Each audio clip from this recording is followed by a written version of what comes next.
દ્વારકાધીશ મિત્રો, ભાઈ અત્યારે આપણી પાસે મહિના પછી બોટાદથી ફરીવાર બતાવવા માટે આવ્યા છે અને એને આખા શરીર ઉપર સોરિયાસિસ હતું.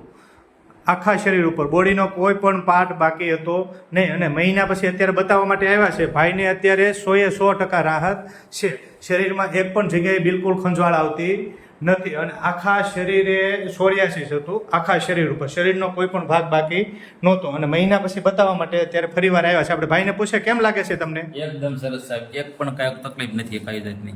એકદમ સરસ છે. એકદમ સરસ. ખંજવાળ બંજવાળ કાંઈ કોઈ વસ્તુ નહીં, તે દિવસે ને તે દિવસે રાહત. ખંજવાળ તે દિવસે આપણે સારવાર કરી તરત જ વહી ગઈ હતી, તરત જ. પછી બિલકુલ આવી કોઈ નથી. જે કોઈ દર્દીને સોરિયાસિસ થયું હોય તો એમને ફરીવાર આ સારવાર કરાવવી જોઈએ. ફરજિયાત સાહેબ કરાવી. ફરજિયાત કરાવવી જોઈએ ને. સંતોષ છો અમારી સારવારથી? એકદમ 100%. 100% 100% સંતોષ છો ને? 100%. જે કોઈ દર્દીને ધાધરવું હોય, ખરજવું હોય, સોરિયાસિસ થયું હોય એને મૂંઝાવાની બિલકુલ જરૂર નથી. બોરડા નંદનવન જનરલ હોસ્પિટલનો સંપર્ક કરવો.